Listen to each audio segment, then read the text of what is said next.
David already said, we are a New Thought Spiritual Center, and so simply mean that we believe that we are connected by the one Spirit, that we are individualized expressions of the divine.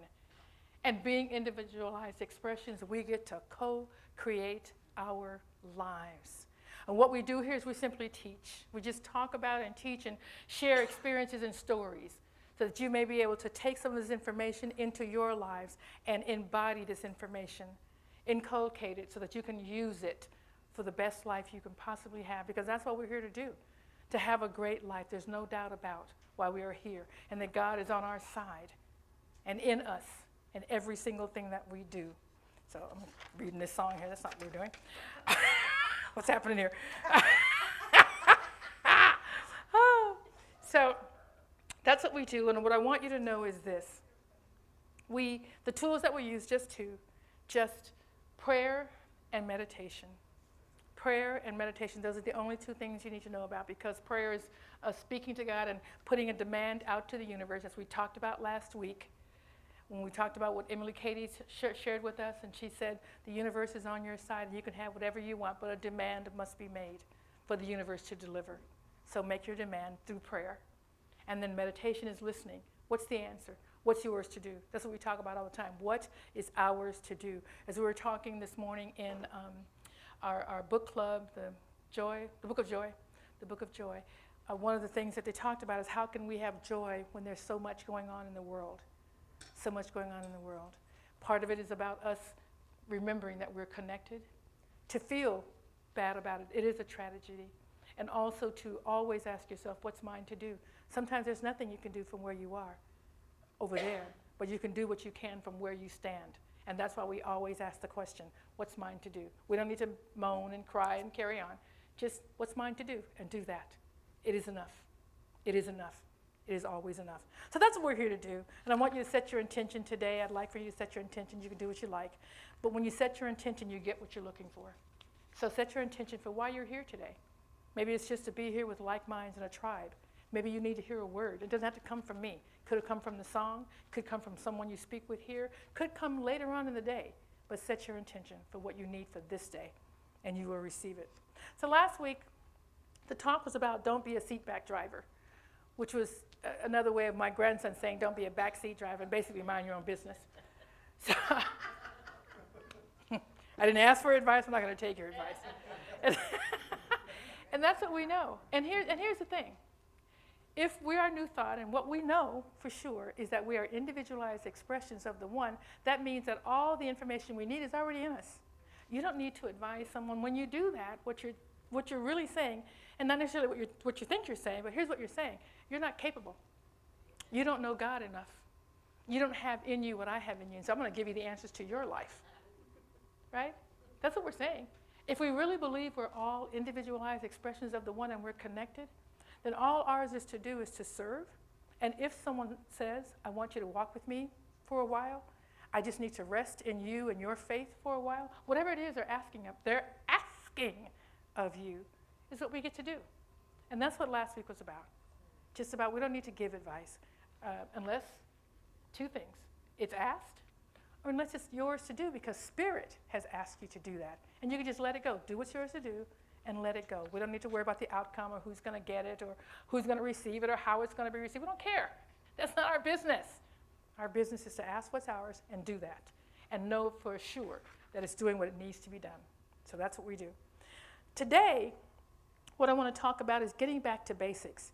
I have this wonderful woman that I have an opportunity to know and to be on the board with of Anton, which is a group that we belong to, and her name is Martha Creek. If you get an opportunity, go online and check out her website. It's marthacreek.com. She is the funniest, the most southern woman, the most spiritual. Those are her cards over there. Mm-hmm. Yeah, some of her cards are left on the table. She just passes out stuff, and so just to give you an idea of how she is and how funny she is, she's just got this. You look at her and you see grandmother. You know, you smell, right? You smell cookies cooking in the kitchen. Couldn't be further from the truth about who she is, but that's what you see. She's got this silver hair, and she's got this little southern drawl. And she told me one time when she was young, she was in a club with some friends of hers, and this gentleman sat next to her and said, "So tell me, how long have you been a drag queen? And she said, what? She was so insulted. And I said, Martha, why would they think? Why would he think that you were a drag queen? She said, oh, honey, because I had my makeup painted on and my hair was jacked to Jesus. She is just so amazing to be around. So if you get a chance, go check out her website. You can talk to her for free. She'll just talk whatever you want to talk about. She's really good with grief. If you're dealing with grief, she's really good about that. But she talked last week when she was our guest on Talk Leader Thursday about getting back to basics. Getting back to basics. Because here's what happens. We just get wrapped up. We just get wrapped up and we just think it has to be more and more complicated. That to get the things we want is more and more complicated. And it's not. Make a demand. The universe is completely abundant. And I was in the book club the other day with Delia, and she said, "I'll tell you, I'm going to make a talk of this one," because she said, I said to all of you, just if you need something, if you want something, just ask God. And she's like, just ask God, just ask God. She told me this. She said, she acts like it's so easy. You know what? It is. That's what she came to. It is. Just that easy. It's just that easy. We complicate it. But it's only two things that we need to do, right? Pray and meditate. Pray and meditate. So I'm going to talk about getting back to the basics. And I want to read this little thing. The basics for me, and I want to ask you this question, and we'll come back to it to see if you have some answers to it. But when I asked her, I said, what do you mean by getting back to the basics? And she said, get back to reading the books you first read. Like, what was the book that just made you go, oh my God, this is the place for me? And there's a lot of books, but the one that I come back to again and again is Lessons in Truth by Emily Cady. It's an amazing book. It's about this thick. It's just so small, but it's written in like 1930, so it's Old English, and it is filled, it is just filled with amazing points to make, and so this is the basic. And this is what she said. And it was really interesting because I read this book back in 1995, something like that. I can't remember what it was. And when I read it now, I'm thinking, how did you even understand it? How do you know she was talking about? But I had teachers, and they were explaining it to me. And I go back and read it every now and again. I'm thinking, oh, my God. So here's the thing that she wrote. That's the reason why I love New Thought so much. And I've had it highlighted. I'm going to try to get through it really easily for you. 3 points that she made. She said, God is not a stern autocrat by reason of supreme power that compels us to bow down. God is rather an expression of the order of divine law. It is an expression of the order of divine law, and that we, who are first living in this selfish animal part of ourselves, think about it. When we're first born, we're crying, we're peeing, we're asking somebody to come help us, to feed us, and we just go through life crying and crying out and wanting things and just having this very physical way of being. But she says that we will grow up through various stages and by various processes to the divine and spiritual understanding, whereas we know that we are one with the Father. That's number one. That's the thing we got to do. That's a very simple thing.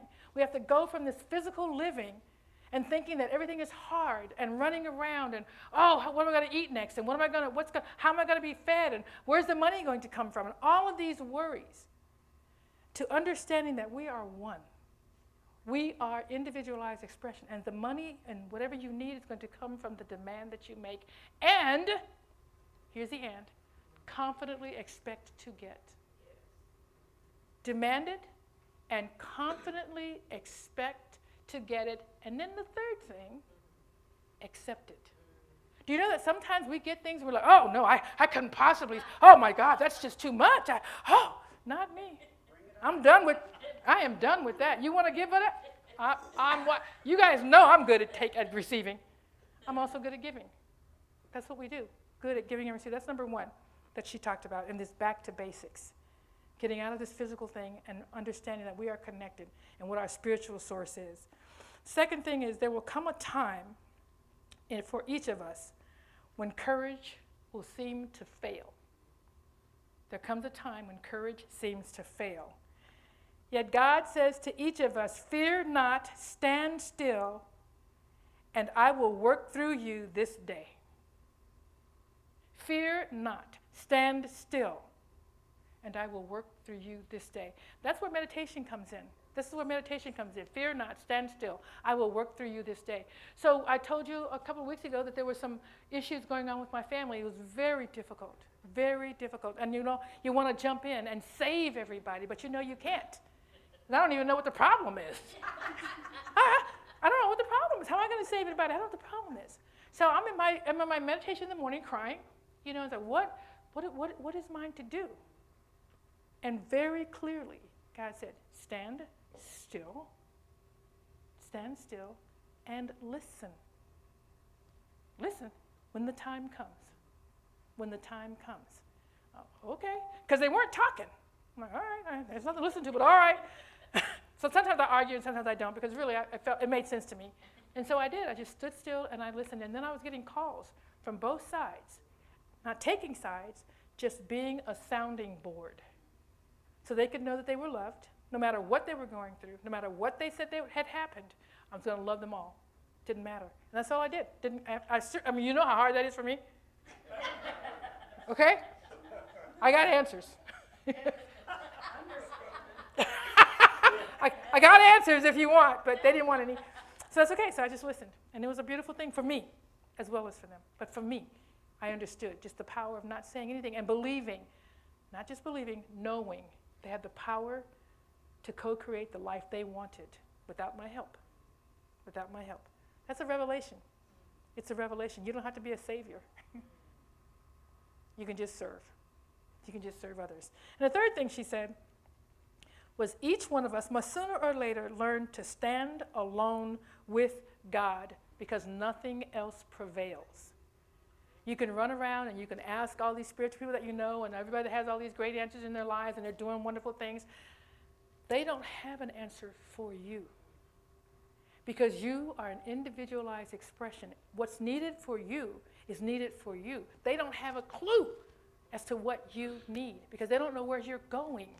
Spirit does. So you have to, at some point in your life, come to know God. That is what prayer and meditation is about.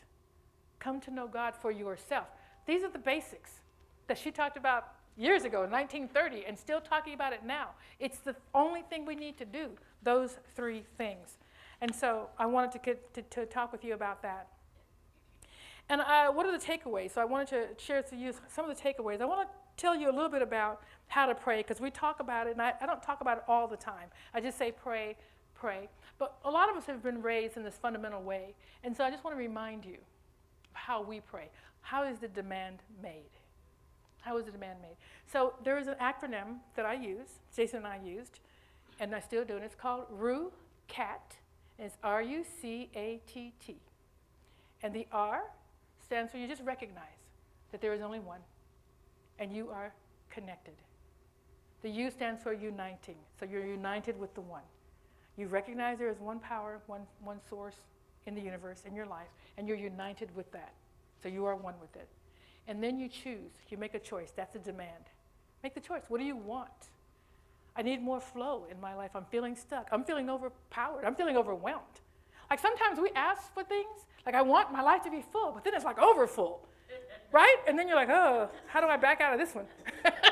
It's too much. I can't do it. So you just ask for, hey, I feel overwhelmed. I need you to help me with this overwhelm. I know the universe is abundant, but it's a little much right now. So help me with the overwhelm.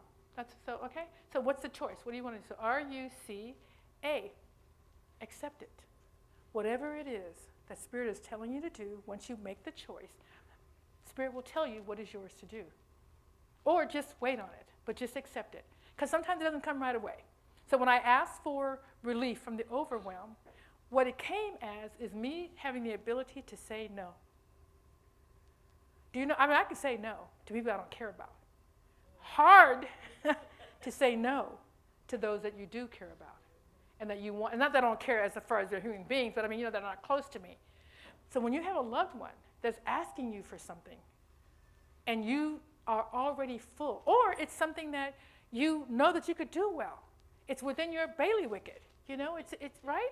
And you know you could do well, but I don't have the time. Because not only is it the thing, but it's the thing that surrounds the thing.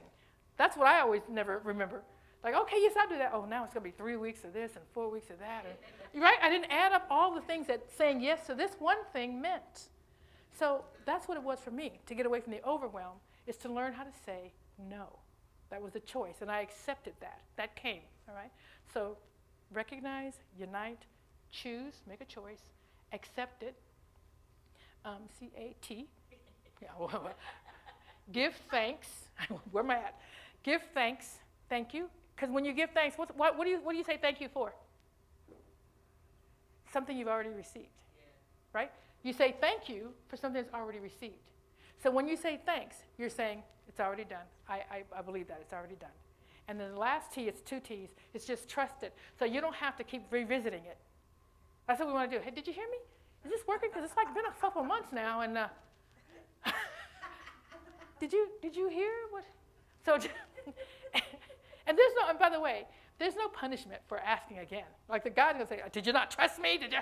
There's not going to be any of that nonsense. Okay? It's for you. If you want to ask again, you can. But why?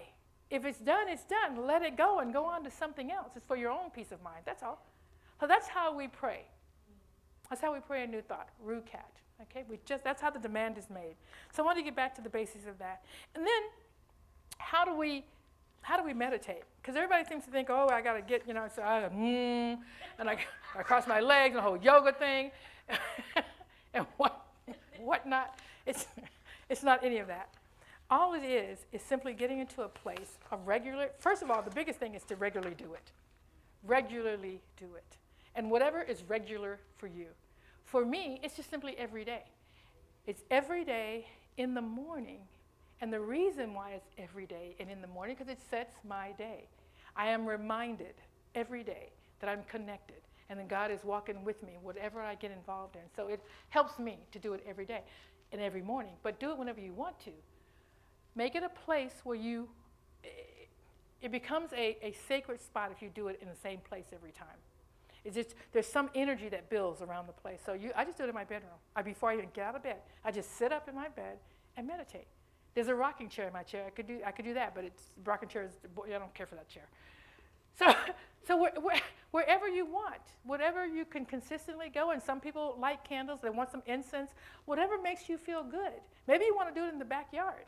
Maybe you want to sit on the porch, not when it's hot right now, but maybe later when it cools off, whatever. That's one kind of meditation.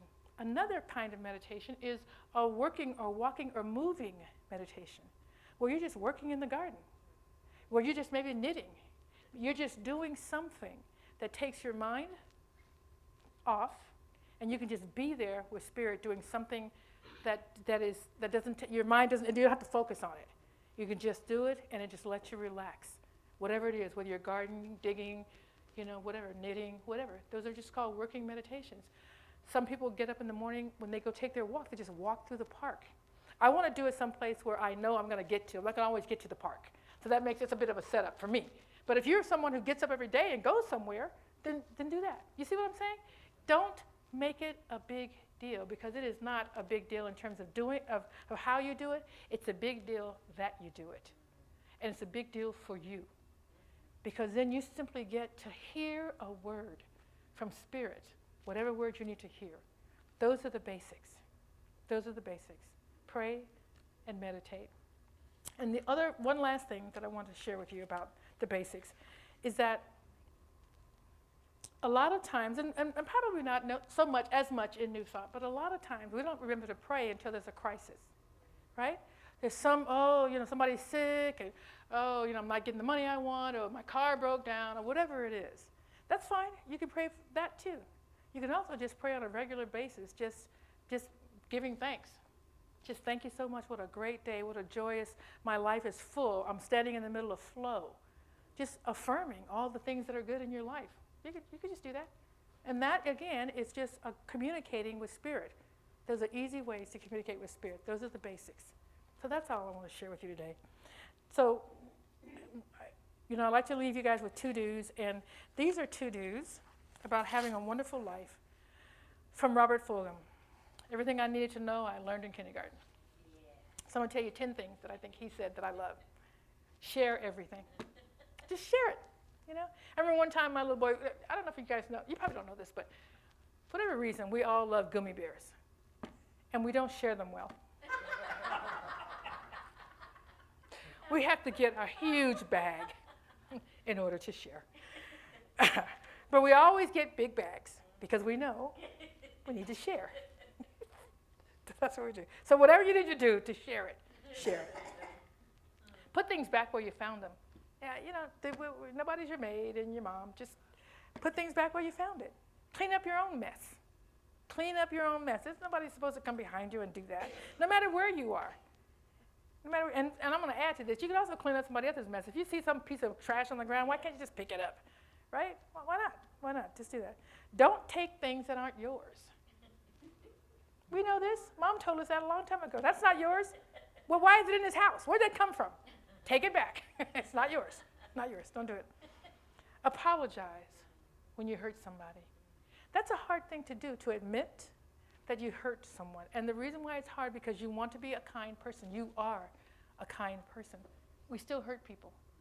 We still hurt people. I told you the story about my friend who just wanted to drive a bulldozer through my house because he was just so angry with me when I said, we're done with this band that we had together. I just couldn't, I didn't think we were working well together, and it just didn't seem to be working great.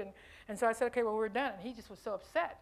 And I couldn't understand why he was so upset, because I felt like he was on the same page, but clearly he wasn't. So I asked Spirit, I said, well, what do I do? How do I get my friend back? And Spirit said, apologize. I'm like, I don't think so. Nope.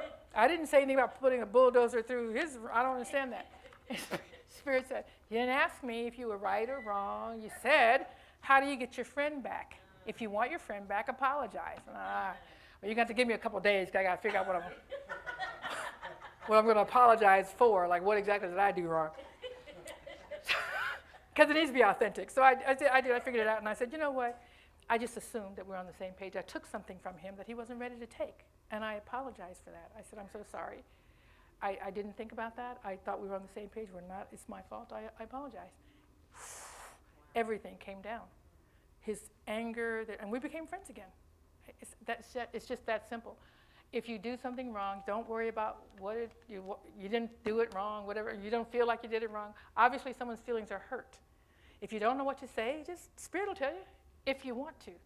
If you want to. But I tell you, the power of apologizing to someone because you've done something they feel is wrong is a huge way of loving other people. And that's what we're here to do, love one another.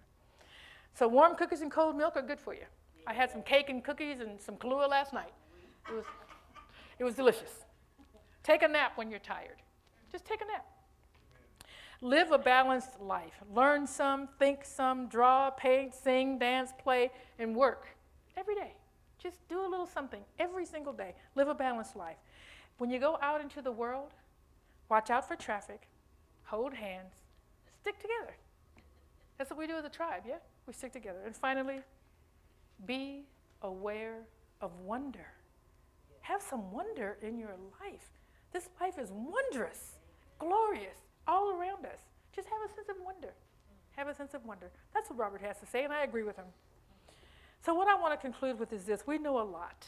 We've been in New Thought for, some of us a long time, and some of us maybe not so long, but it doesn't matter. We're all saying the same things over years and years and years, the same thing. We're connected. We love one another, co-create our lives. So we're saying the same thing. So we know a lot about how to do that. But let's stay with the basics. Let's just stay with the basics. When you're feeling overwhelmed, go back to the basics. Pray and meditate ceaselessly. Pray ceaselessly. And then when I was growing up in a fundamental church, I didn't understand that, because praying, you had to get on your knees. I'm like, I don't have time to be on my knees all the time. How does it, honestly, I was like, how does this work? Well, the way that we do it now, you can just walk around. Oh, thank you, God. Thank you, thank you, God. We just walk. Just walk and talk. You know, it's not a big old deal. I pray ceaselessly. That's what we do. That's what I would say for you. We're born into our physical body, and so our work is to return. Not find, discover, return to our spiritual God self, where everything is known. Everything we need is available to us, and we have abundant supply. We're here to serve one another, to know thyself, and to be good to yourself and to others. That is all it is. That is how we get back to basics. Namaste.